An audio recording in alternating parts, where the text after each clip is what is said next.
और आपका फिर से एक बार स्वागत करता हूं आपके अपने चैनल जीएस स्पार्क में।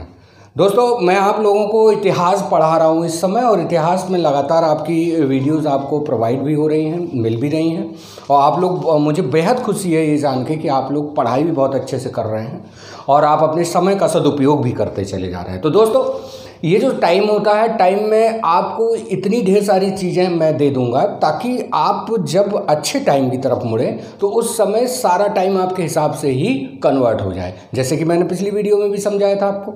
आज मैं आपको इतिहास में ही कुछ ऐसे टॉपिक्स के बारे में बताने वाला हूँ जहाँ से सबसे ज़्यादा क्वेश्चंस पूछे जाते हैं। मेरा जो पढ़ाने का पैटर्न है, मैं दो तरीके से पढ़ाता पसंद करता हूँ और मैं उसी पैटर्न पे चलता हूँ ताकि सबसे ज़्यादा सिलेक्शन भी हो पाए और आप सफलता भी अर्जित कर पाए। पढ़ना ही ज़रूरी नहीं होता है, ये जानना ज़रूरी होता है कि हमें क्या पढ़ना है। देखिए, इतिहास का ही ये टॉपिक है और मैंने अभी तक जितना भी एनालिसिस किया है, मैंने देखा कि सबसे ज़्यादा क्वेश्चन इन टॉपिक्स से ही आते हैं और मैं बीच बीच में इस तरह के टॉपिक्स आपको उपलब्ध कराता रहूँगा। जैसे कोई टॉपिक मैंने ख़त्म किया या कोई काल मैंने ख़त्म किया तो उसके बाद मैं उनसे रिलेटेड सारे क्वेश्चंस एक जगह आपको अवेलेबल करा दूँगा, ताकि जब आप किसी भी चीज़ का एग्ज़ाम दे रहे हो, किसी भी कॉम्पिटिशन का आप बैठें या आप एग्ज़ाम दें, तो आपको 10 तरह की किताबें ना पढ़नी पड़ जाएं और ना ही आप परेशान हो पाएँ। तो आपको सारे कंटेंट वहीं पर उपलब्ध हो जाए। और उन बच्चों के लिए भी मैं एक मैसेज देना चाहता हूं जो बच्चे सोचते हैं कि सर कुछ एक्स्ट्रा भी बता देते हैं।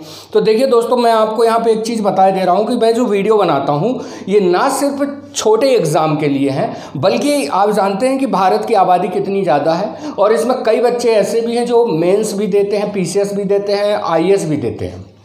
तो ऐसे बच्चों के लिए भी मैटर प्रोवाइड कराना मैं अपना धर्म समझता हूं और ऐसे बच्चे ज़रूर पढ़ें। और अगर आपको लगता है कि आपके मतलब का नहीं है, देन आप उसको स्किप कर सकते हैं, कोई दिक्कत नहीं है। आप अपने मतलब की चीज़ पढ़ते रहिए, क्योंकि मेरा मानना ये है कि अगर किसी भी सब्जेक्ट के बारे में आपको जानकारी हो तो पूर्ण जानकारी होनी चाहिए, ताकि कभी आप कंफ्यूज ना रहें। मैक्सिमम 90% बच्चे कंफ्यूज रहते हैं अपने छोटे छोटे सब्जेक्ट को लेकर के। तो चलिए आज हम अपना ये टॉपिक शुरू करते हैं। Let's start. देखिए दोस्तों, यहाँ पर जो मैं बात करने वाला हूँ आज मुद्रा सिस्टम के बारे में बात करूँगा कि मुद्रा का इतिहास क्या है। यहाँ से ढेर सारे क्वेश्चन अलग अलग तरीके से पूछते हैं, मैं उनका पैटर्न भी बताता चलूँगा और बताऊँगा कि क्या क्वेश्चंस आपके पूछे जाते हैं।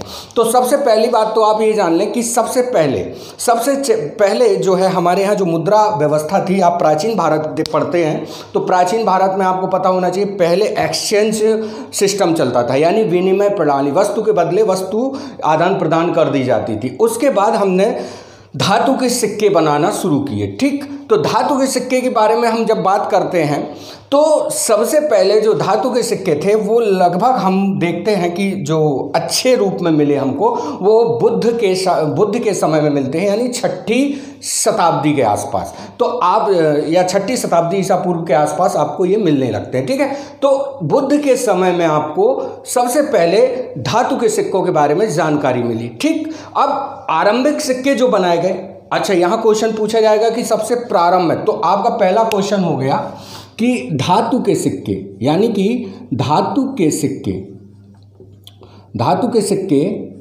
सर्वप्रथम बुद्ध के समय में मिले।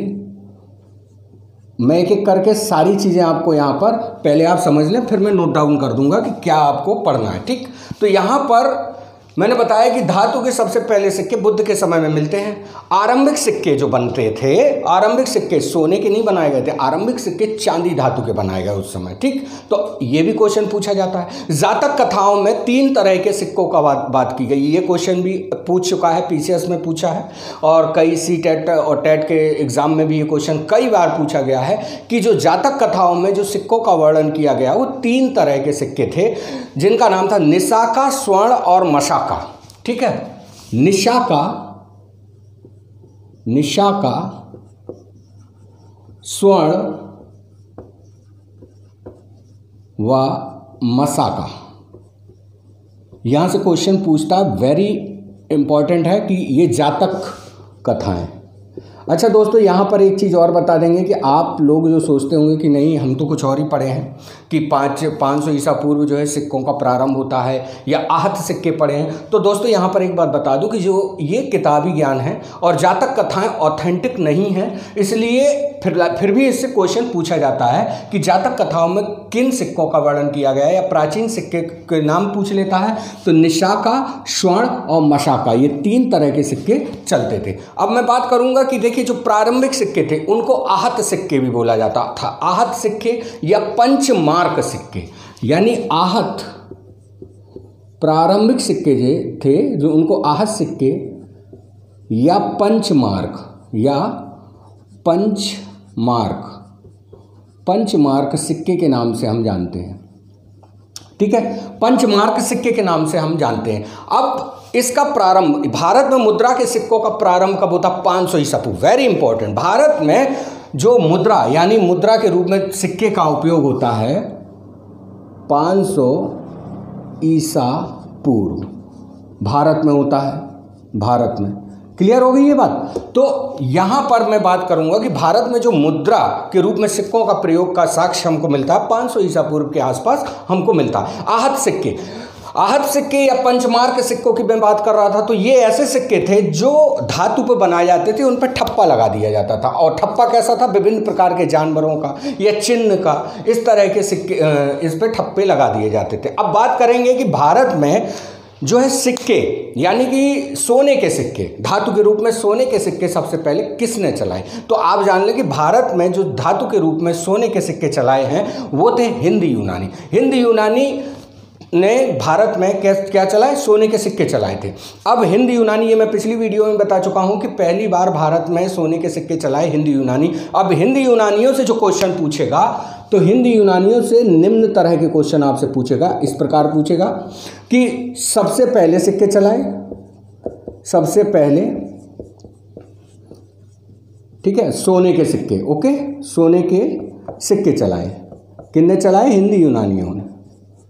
और दूसरा जो क्वेश्चन यहां से अराइज होने वाला है वो है कि ये पहली बार ऐसे सिक्के चलाए गए भारत में जो भाषाई आधार पर, यानी भाषा इसमें लिखी थी, भाषा लिखी गई थी।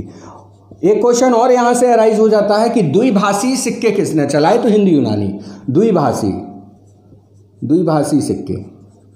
द्विभाषी सिक्के भी इन्होंने चलाए, जिसको हिंद यूनानियों का श्रेय जाता है द्विभाषी सिक्के चलाने भारत में। तो हिंद यूनानियों को मैंने बताया, हिंद यूनानी भारत में, क्वेश्चन आप याद करते चले जाइए, यहीं पे बहुत आसान है याद करना। और देखिए दोस्तों, ये जो टॉपिक है ये आपके एग्जाम के लिहाज से बहुत ज़्यादा महत्वपूर्ण है। तो हिंद यूनानी सबसे पहले भारत में सोने के सिक्के चलाते हैं, पहला क्वेश्चन। और भारत में जो भाषा लिखी गई वो द्विभाषी भाषा भी लिखी गई, तो ये हिंद यूनानियों के सिक्कों पर हमें प्राप्त होती है। और पहली बार भारत में स्पष्ट रूप से ऐसे सिक्के चलाए गए हिंद यूनानियों द्वारा कि उनके बारे में हम ये बोल सकते थे ये किस राजा के सिक्के हैं। ठीक है, यानी कि इन सिक्कों पर इन्होंने राजा की आकृति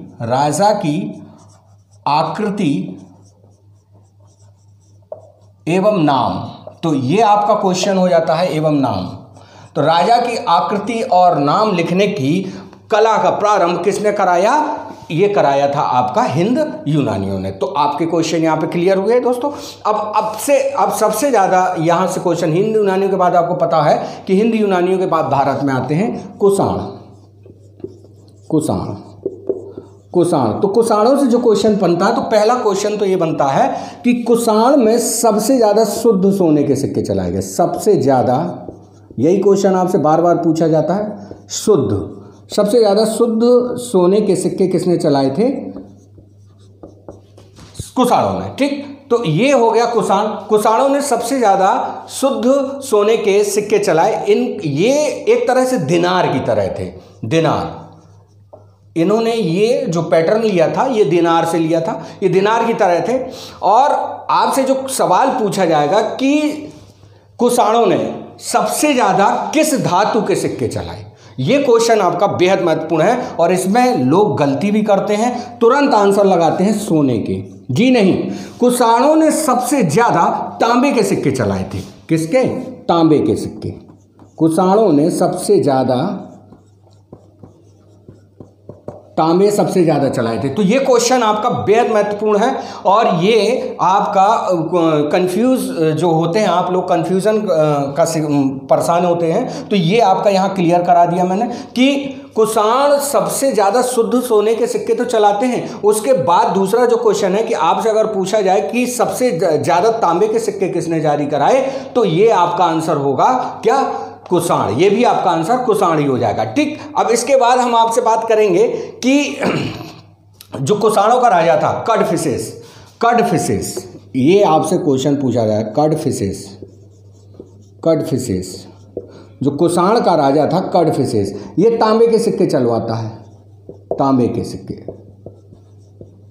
तो ये क्वेश्चन भी तो आपसे पूछा जाएगा कि आखिर सोने के सिक्के कौन चलवाता है, तो ये क्वेश्चन राजा का नाम भी पूछता है बार बार। तो यहाँ पर कडफिसेस यानी तांबे के सिक्के चला रहा है सबसे पहले। तो कडफिसेस के जो तांबे के सिक्के थे, इस पर एक सवाल और बनता है कि जो कडफिसेस जो तांबे के सिक्के बनवाता है उसमें हेराक्लीज, हेराक्लीज, हेराक्लीज वेरी इंपॉर्टेंट, मैंने आपको पिछली वीडियो में बताया था हेराक्लीज कौन था। हेराक्लीज को जो है कृष्ण के नाम से जाना जाता है, भगवान कृष्ण। हेराक्लीज की चित्र अंकित था इस पर। तो कडफिसेस तांबे के सिक्के चलाता है और कौन है ये? कुषाणों का है। तो कडफिसेस तांबे के सिक्के चलाता है और इस सिक्के पर कृष्ण की यानी हेराक्लीज की चित्र का अंकन मिलता है। तो ये क्वेश्चन आपका बहुत ज़्यादा पूछा जाता है, तो ये भी आपका यहाँ क्लियर हो गया। कडफिसेस था जो तांबे का। अब बात आती है कि सोने के सिक्के किसने चलाए होंगे। तो कडफिसेस का जो उत्तराधिकारी था वो विम कडफिसेस, विम कडफिसेस। तो फ्रेंड्स ये जो क्वेश्चन मैं बता रहा हूँ ये सीधा नाम पूछता है और कडफिसेस लिख देगा, विम कडफिसेस लिख देगा, एक दो राजाओं के और नाम लिख देगा, स्ट्रेटो द्वितीय का नाम लिख देगा। तो यहाँ पर मैं बता रहा हूँ कि जो विम कडफिसेस था ये कुषाणों का वो शासक था जिसने सोने के सिक्के जारी किए, सोने के सिक्के। तो आपका जो सवाल है कुषाणों ने जो सबसे ज़्यादा शुद्ध सोने के सिक्के जारी किए वो कौन करता है? विम कडफिसेस। और इसकी खासियत क्या थी? इसकी खासियत थी, दूसरा क्वेश्चन विम कडफिसेस से पूछा जाता है कि विम कडफिसेस ने जो सोने के सिक्के जारी किए इसमें शिव, नंदी व त्रिशूल, त्रिशूल की आकृति थी। तो क्वेश्चन पूछा जाता है कि किस राजा के सिक्कों पर शिव, नंदी व त्रिशूल की आकृति थी। ठीक है, किस राजा के सिक्कों पर जो है ये जो है शिव, नंदी और त्रिशूल की आकृति थी। अब एक क्वेश्चन और मैं यहाँ पे बता दे रहा हूँ आपको, ये मिस हो गया था, वो पूछ लेता है। तो हिंद यूनानियों में, जब मैं बता रहा था हिंद यूनानी, तो हिंद यूनानियों में एक राजा था, एक राजा था, इसका नाम था मित्रों स्ट्रेटो द्वितीय, स्ट्रेटो द्वितीय। ये क्वेश्चन भी पूछा जाता है, स्ट्रेटो सेकेंड। हिंद यूनानियों में एक राजा था जिसका नाम था स्ट्रेटो द्वितीय और ये भारत में कौन से सिक्के चलवाता? शीशे के, शीशे के सिक्के, शीशे के सिक्के। अच्छा, यहाँ पर कंफ्यूजन क्या होता है कि आगे जाकर के आप पढ़ेंगे कि शीशे के सिक्के नियमित रूप से कौन चलाता है अपने व्यापार में, तो आपका आंसर हो जाएगा सातवाहन, सातवाहन वंश। ठीक है, तो ये दोनों चीज़ें मैं आगे बताऊंगा अभी आपको। ठीक, तो विम कडफिसेस के जो सिक्के थे इस पर क्या था? इस पर ये सोने के सिक्के थे और इस पर जो है शिव, नंदी व त्रिशूल की आकृति छपी थी। ठीक, अब यहाँ पर जो तीसरा सवाल आएगा, तीसरा जो इसमें अगला क्वेश्चन आपसे पूछा जाएगा, प्रश्न बन रहा है, वो बनता है कि किस धातु के सिक्के कुषाणों ने नहीं चलाए? तो आपका आंसर होगा चांदी के सिक्के, चांदी के सिक्के कुषाणों ने नहीं चलाए, नहीं चलाए। देखिए फ्रेंड्स, मैं आपको उतनी गहराई में ले जा रहा हूं जहां से एग्जाम में क्वेश्चन बन सकते हैं। अगर आपने ये टॉपिक्स क्लियर कर लिए तो मैं ये जानता हूं कि इन टॉपिक्स से मैक्सिमम क्वेश्चन आपके पूछे जाते हैं और यहां का एक भी क्वेश्चन आपका गलत किसी कीमत पे नहीं होगा। ठीक है, अगर आपने इनको कायदे से इन वीडियोस को वॉच कर लिया। तो अब मैं बता रहा हूं कि जो ये था कि चांदी के सिक्के किसने नहीं बनाए, यानी कि कुषाणों ने चांदी के सिक्के बिल्कुल भी नहीं चलाए। ठीक है, अब बात करते हैं गुप्त काल की। ठीक है दोस्तों, यहाँ तक आप लोग समझ गए होंगे, तो इसको मैं साफ किए दे रहा हूँ। आगे चलते हैं। आगे मैं बात करूँगा आपसे कि गुप्त, तो आपने पढ़ा होगा, मैंने बताया भी है कि गुप्तों ने सबसे ज़्यादा मात्रा में सोने के सिक्के चलाए। ठीक है, तो ये पहला क्वेश्चन तो आपका ये बनता है कि किन शासकों ने क्या बोला, सबसे ज़्यादा सोने के सिक्के, सबसे ज़्यादा सोने के सिक्के चलाए मात्रा में, वो थे गुप्त शासक। ठीक, गुप्त शासकों ने सबसे ज्यादा क्या किए, सोने के सिक्के जारी किए। अब पूछेगा दूसरा क्वेश्चन, वह कौन सा राजा था जिसने सबसे पहले सिक्के जारी किए, तो आपका आंसर होगा चंद्रगुप्त प्रथम। चंद्रगुप्त प्रथम वह राजा था जिसने गुप्त वंश में सबसे पहले सिक्के जारी किए। तो ये क्लियर हो गया आपका आंसर। ठीक, तो यहां पर मैं बात किया कि सबसे ज्यादा मात्रा में सोने के सिक्के किसने चलाई, गुप्त राजाओं ने चलाई, और चंद्रगुप्त प्रथम वो व्यक्ति था जिसने क्या किया, सबसे पहले सिक्के जारी किए। अब यहां पर दूसरा क्वेश्चन पूछता है कि अब सबसे ज्यादा चांदी के सिक्के जारी किसने की, तो आपका आंसर होगा चंद्रगुप्त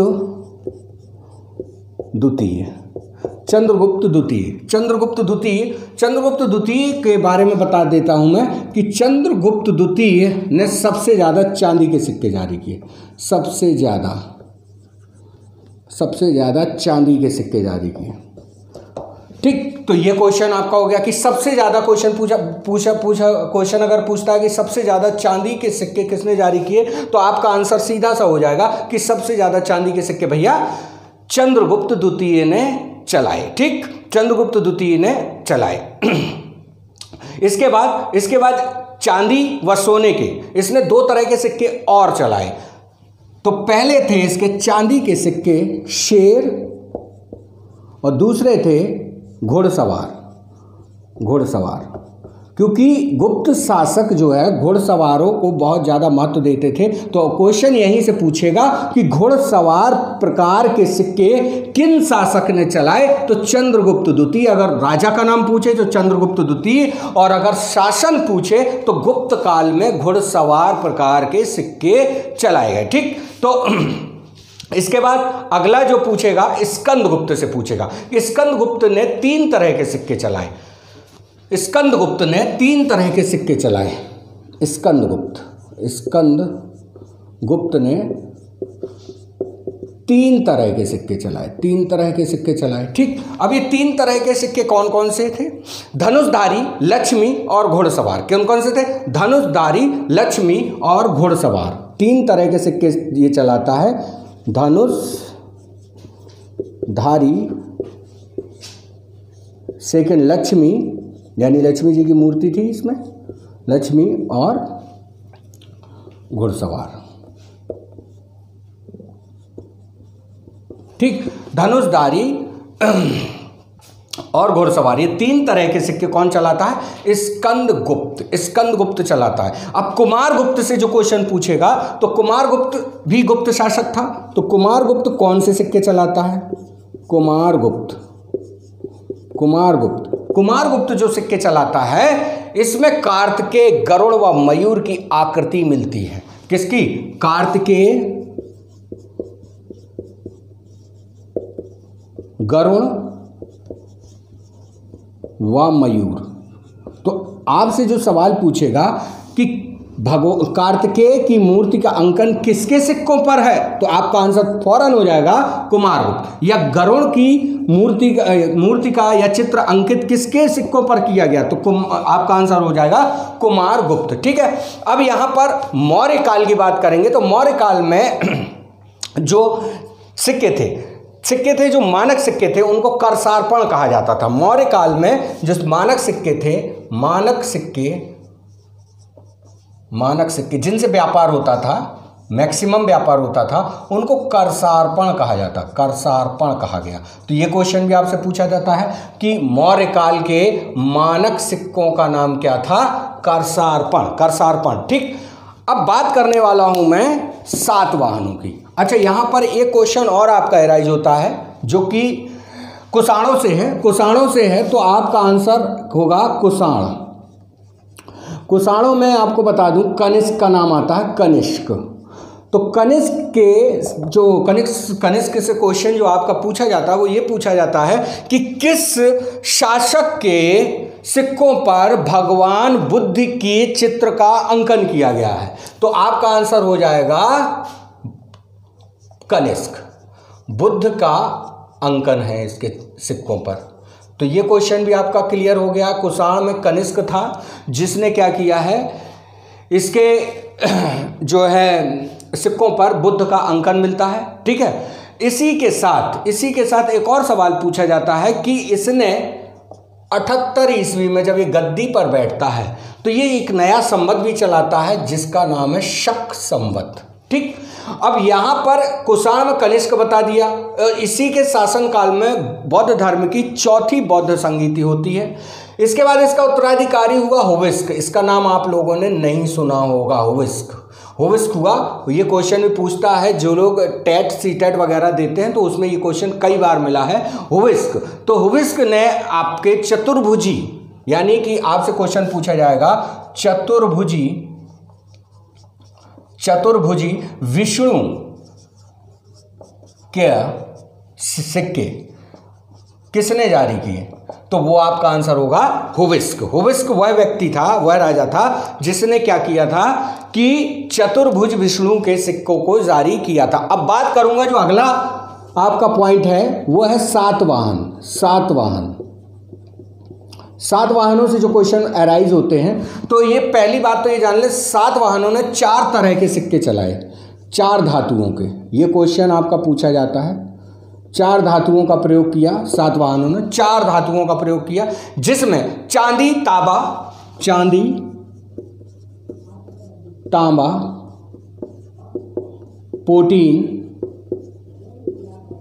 पोटीन व सीसा। तो जो आपका सवाल पूछा जाएगा वो पूछा जाएगा शीशे से, कि शीशे के सिक्के किसने जारी किए, तो आपका आंसर हो जाएगा सातवाहन। और आपसे पूछा गया सर्वप्रथम शीशे के सिक्के किसने जारी किए, तो आप फिर याद करिए हिंदी यूनानियों में स्ट्रेटो द्वितीय। और नियमित रूप से अपने व्यापार में किसने यूज किया, सातवाहनों ने किया, शीशे का सिक्का चलाया इन्होंने साहब।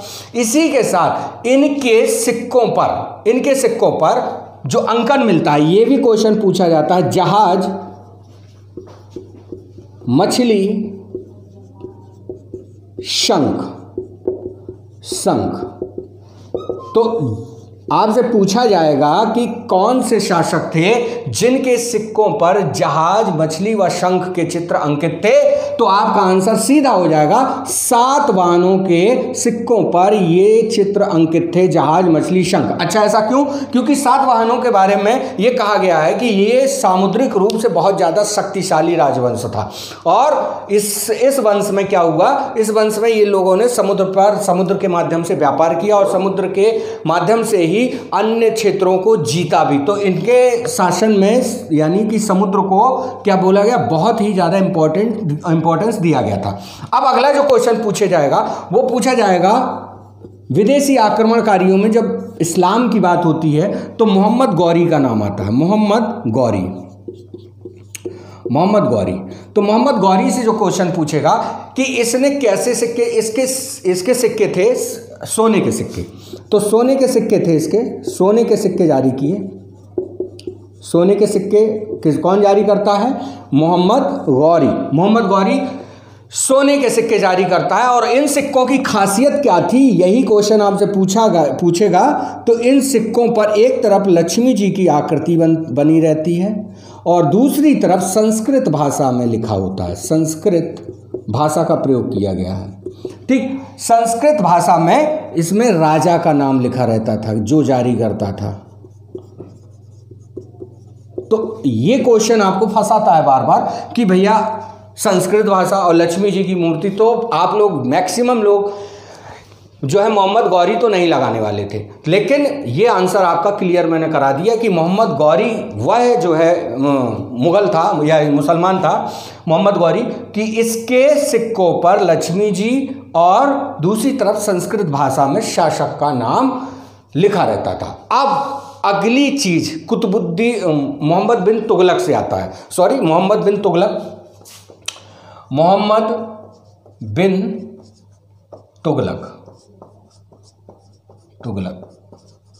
इससे जो क्वेश्चन बनेगा मोहम्मद बिन तुगलक से, आपको जब मैं मध्यकालीन भारत पढ़ाऊंगा तो उसमें बताऊंगा कि मोहम्मद बिन तुगलक सांकेतिक मुद्रा चलाता है, सांकेतिक मुद्रा, ठीक है, जो है तांबे और कांसे की बनती है। तो सांकेतिक मुद्रा कौन चलाता है? तांबे व कांसे की। तो आपका पहला क्वेश्चन तो यही हो गया क्लियर, मोहम्मद बिन तुगलक सांकेतिक मुद्रा चलाता है, सांकेतिक मुद्रा। अब जो दूसरा क्वेश्चन पूछा जाएगा कि इसने ये सांकेतिक मुद्रा चलाने का जो आइडिया किससे लिया, तो ये आइडिया लिया इसने चीन से। चीन में उस समय चलती थी चाओ नाम की एक मुद्रा, चाओ मुद्रा थी, जो कि कागज व रेशम से बनती थी, कागज प्लस रेशम। तो ये आंसर भी आपका क्लियर होगा। ये क्वेश्चन भी पूछता कि किससे इसने प्रेरणा ली थी, तो चाओ मुद्रा थी चीन की, जिसमें कागज और रेशम का प्रयोग किया जाता था, और इससे इसने सीखा सांकेतिक मुद्रा बनाना, लेकिन ये असफल रहा। इसके बाद भारत में जो सबसे बड़ी क्रांति लाता है वो था शेरशाह सूरी। शेरशाह सूरी जो मुद्रा व्यवस्था में दो तरह के सिक्के चलाता है, जिसको हम चांदी का रुपया और तांबे का दाम बोलते हैं, ठीक है। चांदी का रुपया शेरशाह सूरी, ये क्वेश्चन भी पूछता है, चांदी का रुपया व तांबे का दाम। ये इतना ज़्यादा फेमस हुआ कि ये मुगल काल में भी क्या हुई, व्यापार की प्रमुख मुद्रा बनी रही। और ब्रिटेन जब हमारे यहाँ पर विदेशी लोग आए, यानी यूरोपीय आए, अंग्रेज आए, तो उन्होंने भी क्या किया, इसी तरह के जो है सिक्कों को चलन में रखा, यानी कि ये चलन में थे। अब बात करूँगा अकबर की। अकबर ने सोने की मोहर, अकबर की जो मोहर थी सोने की मोहर, तो ये क्वेश्चन आपसे पूछा जाएगा कि किस शासक के जो है मोहर पर राम व सीता के चित्र छपे हुए थे, तो आपका आंसर होगा अकबर। ये आप लोग इसका स्क्रीनशॉट ले लें मित्रों। और फ्रेंड्स आगे चलते हैं हम लोग। देखिए, तो यहाँ पर मैं बात करूँगा अकबर की। जो क्वेश्चंस आपके, देखिए आप अगर इस तरह से सारे क्वेश्चन एक एक करके जान लेंगे तो ये टॉपिक्स जरूरी नहीं है कि आप एक एक टॉपिक को ढूंढें, मैं आपको एक जगह सब कुछ समराइज कर दूंगा, ठीक है। तो ये यहाँ पर मैं बता रहा हूँ अकबर के बारे में। अकबर ने जो चलाए, इसके मोहर पर राम व सीता के चित्र का अंकन था,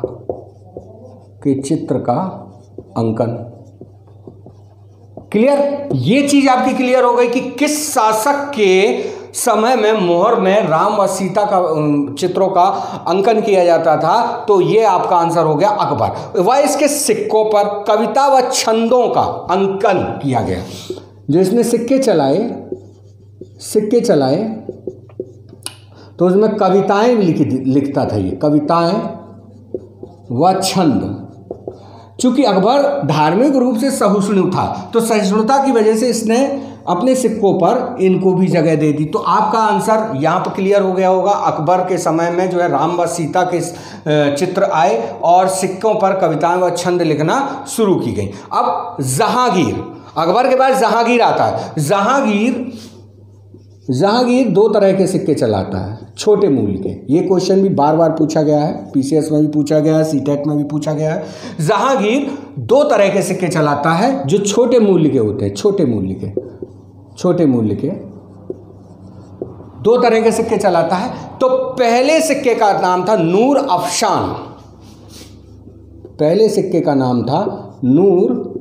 अफशान। तो आपसे क्वेश्चन जो पूछेगा कि जहांगीर किस या नूर, इसको दो तरह से पूछ लेता है सवाल को कि नूर अफशान जो सिक्का था वो कौन चलाता है, तो आपका आंसर होगा जहांगीर, या जहांगीर किस सिक्के को चलाता है, तो नूर अफशान। ठीक है, और दूसरा सिक्के का नाम था खेर कबूल, दूसरे सिक्के का नाम था खेर कबूल। और एक और खासियत थी, इसके सिक्कों पर दूसरी तरफ नूरजहां का नाम था, नूरजहां का नाम अंकित था। तो जहांगीर के से भी सवाल जो होते हैं आपके क्वेश्चन अराइज होते हैं, वो भी आपका क्लियर हो गया। अब इसके जो है, इसके बाद जो अगला क्वेश्चन पूछता है कि जहांगीर के जो प्रारंभिक सिक्के चलाए गए, इसने और भी चलाए, तो एक तरफ तो इसने नूरजहां का, लेकिन इसके प्रारंभिक सिक्के थे, प्रारंभिक सिक्के, उस पर इसने अपना नाम सलीम लिखवाया, सलीम अंकन करवाया। ठीक, तो ये क्वेश्चन भी एक आपका बनता है, ये भी क्वेश्चन आपका क्लियर हो गया। इसके बाद जहांगीर के बाद आता है शाहजहां, शाहजहां। तो शाहजहां ने जो सिक्के बनवाए, जो सिक्के इसके बने, उसमें 1 रुपए के सिक्के जो इसने छपवाए, 1 रुपया का सिक्का, उस पर इसने खुर्रम नाम अंकित करवाया था, खुर्रम। तो ये भी एक क्वेश्चन आपका क्लियर हो गया, खुर्रम 1 रुपए का सिक्का शाहजहां चलाता है। अब आपका जो सबसे महत्वपूर्ण क्वेश्चन जो पूछा जाता है, जो आपको मैक्सिमम आज तक किताबों में मिला भी नहीं होगा, वो क्वेश्चन मैं बताने जा रहा हूँ, लेकिन ये पूछा कई बार गया है।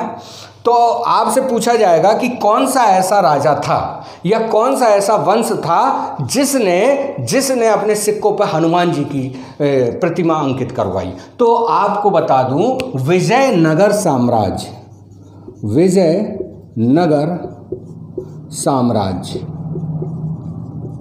विजयनगर साम्राज्य के जो संस्थापक थे, इनका नाम था हरिहर और बुक्का, हरिहर व बुक्का, 2 भाई थे, हरिहर व बुक्का। ठीक है, और ये अपने पिता के नाम पर विजयनगर में एक नए वंश की स्थापना करते हैं, उस वंश का नाम है संगम वंश। ठीक है, तो यहाँ पर हरिहर व बुक्का नाम के 2 भाई हैं, इनके सिक्कों पर हनुमान जी की आकृति का अंकन है, इनके सिक्कों पर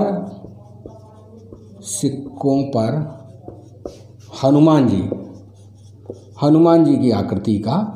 तो दोस्तों ये सवाल पूछा जाता है कि किस राजा के या किस वंश के शासकों के सिक्कों पर हनुमान जी का अंकन मिलता है, तो वो है विजयनगर साम्राज्य। क्लियर हो गया।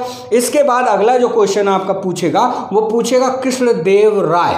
कृष्णदेव राय ये भी विजयनगर साम्राज्य के ही थे। कई बार मैं इनका नाम ले चुका हूँ अपने वीडियोज़ में कि बहुत ही दक्षिण भारत के बहुत शक्तिशाली राजा भी थे, बहुत प्रसिद्ध थे, और ये ग्रंथ की रचना भी करते हैं। जो क्वेश्चन पूछा भी जा चुका है कई बार, जब मैं बताऊंगा तो इनके बारे में बताऊंगा। मध्यकालीन भारत में इनका जो अभी हाल में रिसेंटली एग्जाम में पूछा गया था कि अमुक्त माल्यद नाम की पुस्तक किसने लिखी, जो तमिल भाषा में लिखी गई थी, तमिल साहित्य। तो ये बहुत बड़े साहित्यकार भी थे कृष्णदेव राय, बहुत शक्तिशाली राजा भी थे। तो यहाँ पर मैं आपको बता दूं कि अमुक्त माल्यद जो ग्रंथ है, इसकी रचना भी की थी किसने? कृष्णदेव राय ने। इसके अलावा बाबर से भी क्वेश्चन पूछा जाता है कि बाबर अपने शासन काल में, यानी बाबर अपनी किताब में, अपनी आत्मकथा में किस शासक को सबसे शक्तिशाली शासक की उपाधि देता है, तो वो भी कृष्णदेव राय को देता है। ठीक है, तो यहां पर ये दोनों सवाल आपके क्लियर हो गए। कृष्णदेव राय के सिक्के थे, कृष्णदेव राय के सिक्के जो थे, कृष्णदेव राय के सिक्कों पर वेंकटेश, यानी वेंकटेश एवं बाल कृष्ण, कृष्ण भगवान का बालक रूप, इनका अंकन किया गया था। तो कृष्णदेव राय से जो सवाल पूछेगा, किस राजा के सिक्कों पे वेंकटेश भगवान की मूर्ति का अंकन मिलता है या बाल कृष्ण का अंकन मिलता है, तो आपका सीधा आंसर होगा कृष्णदेव राय में। ठीक है, अब यहां पर आगे हम आते हैं। ये तो हो गया आपका इतिहास। अब हम थोड़ा सा और आगे बढ़ते हैं। अब देखिए कि जब ब्रिटिशर्स भारत आए, यानी कि अंग्रेजों ने भारत में व्यापार करना शुरू किया, ठीक, तो जब ये लोग व्यापार करते रहे तो उस समय धातु की मुद्रा चलती थी, ये सारी मुद्राएं चल रही थी। जैसे डचों ने भी चलाया, मैंने पिछली वीडियो में बताया था। डच कौन सी मुद्रा चलाते हैं? पैगोडा नाम की मुद्रा। तो लेकिन इन धातुओं की मुद्रा में इनको दिक्कत होने लगी। एक तो कैरी करने में वजनी थी और दूसरी तरफ की धातु महंगी भी पड़ती थी। तो अब इनने क्या किया, जो ब्रिटिश काल में ये जो धातु की मुद्रा थी, धातु की मुद्रा ने रूप ले लिया था कागज की मुद्रा का।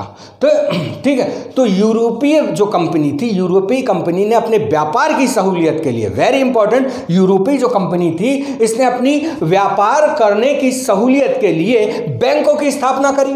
ठीक है साहब, जब इसने बैंकों की स्थापना की तो बैंक जो थे, बैंकों में कलकत्ता में एक बैंक स्थापित किया गया जिसका नाम था हिंदुस्तान बैंक, जिसका नाम था बैंक ऑफ हिंदुस्तान या हिंदुस्तान बैंक, जिसका नाम था बैंक ऑफ हिंदुस्तान। क्लियर? तो इन्होंने अपने व्यापार में मतलब कुशलता के लिए या व्यापार की सहूलियत के लिए इन्होंने बैंकों की स्थापना की और उसी क्रम में इन्होंने एक बैंक बनाया जिसका नाम था बैंक ऑफ हिंदुस्तान। और इसी बैंक से भारत में पहली बार कागजी मुद्रा जारी की गई। और कब की गई? 1770 में पहली बार कागजी मुद्रा। तो ये क्वेश्चन आपका पूछता है, कागजी मुद्रा कब हुई? 1770 में एक क्वेश्चन आएगा। और दूसरा, किस बैंक के द्वारा छापी गई? Bank of Hindustan. यह कहां से छपी? तो कलकत्ता से छपी। ये तीनों सवाल आपके क्लियर हो गए हैं। अब यहां पर आगे बताता हूं। जारी की 1935 में इसको छापने का अधिकार किसको दे दिया? आरबीआई को। तो मुद्रा छापने का अधिकार आरबीआई को कब मिला? 1935 में। तो अधिकार मिल गया। ये क्वेश्चन भी आपका आता है।